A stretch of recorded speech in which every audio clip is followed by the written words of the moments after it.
Ma'am, isang magandang araw po sa inyo lahat, kagawad. Ano po masasabi nyo sa programa po ni BBM, kabalikat po si Miss Mara Tamundong?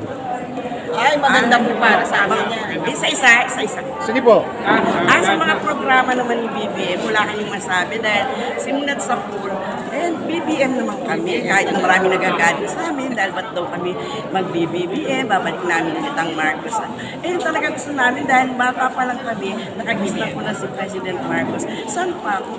Marcos BBM. Siyempre, pinag-aawayan nga aming mag-asawa yan dahil ibang ano niya, ang gusto niya. Pero ako pa rin ang masusunod, siyempre.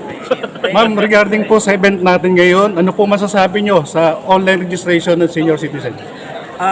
Sa mga senior natin, kasi medyo na ano naman ako dahil senior na nga, hindi maganda ang ano natin, medyo mahirap. Kasi yung iba kami, hindi pa halatang senior, di ba? Opo. Mga looking young pa. Pero sa ano naman, sa pag-aasikaso naman ng mga ano, okay naman, wala naman kami masabi. Sa nakikita namin pag-entertain nila, pagbibigay ng water, ng pagkain, okay naman, at saka sa pagpaparehistro, nasa tama naman naman. Ma'am, Sir, Sir, ikaw, ano po masasabi niya, Sir? Maganda po ang palakad po niya. sige sir, wala. BBM. Nag-ano kami, nag-suporta kami sa kanya. Suporta po kami. At maraming salamat po. Hanggang saan niya po susuportahan ng ating Pangulong Bongbong Hanggang sa Marcos? uli. Hanggang sa dulo, walang Ano po hanggan. masasabi natin sa 43 billion na binaba ng ating Pangulong Bongbong Marcos? Si Ma'am naman. Si Ma'am. Basta kailangan pamahagi lang yan sa mga senior citizen. Yes. Dahil kami nangangailangan din kami pambiling gamot, pang maintenance, pang gatas. Tsaka wala na kaming kita eh. Siyempre, mga senior na. Ay, sige sir, sa inyo. Tsaka okay, How about po sa ano, wala naman masabi.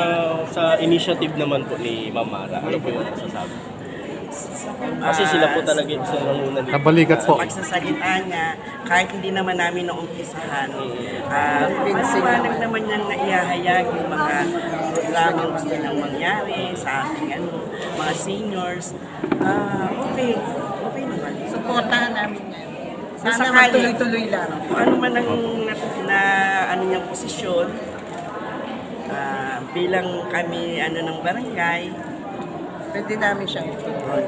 Tulad po nito ma'am, kasi yung program na to, siyempre lang, NCSA sa national, then si Ma'am Mara is nag-initiative na rin para siyempre ma-initiate yung program na to for the senior.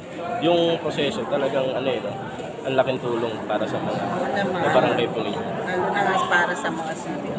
Malaking tulong talaga. Kaya siguro naman napansin nyo kanina ang ngiti ng mga senior. Sobra-sobra. Kaya talaga kaasahan ng senior yan. Kaya wish lang namin mga senior matupad lahat kung ano man yung mga magagandang adikain o ano ng ating si Ma'am Mara. Ma'am, hindi ba kayo nahihirapan na mahagilap yung mga ka-senior citizen natin para dalhin sila rito? Ay, dito lang po kami. Napakalapit lang namin. Magkakadikit lang. So yung matin po kanina, sa barangay niyo lang po ba yun? Karamihan. Iba kasi itong barangay namin, magkakadikit, tatlo na po ito. Ganun po. 634, barangay 635, 636. Kami mahirap baga madaling matawag.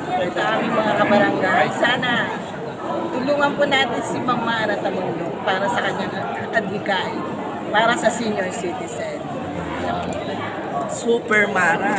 Sa pangalan pa lang, super na ang mga gagawin niyan sa ating mga kabarangay.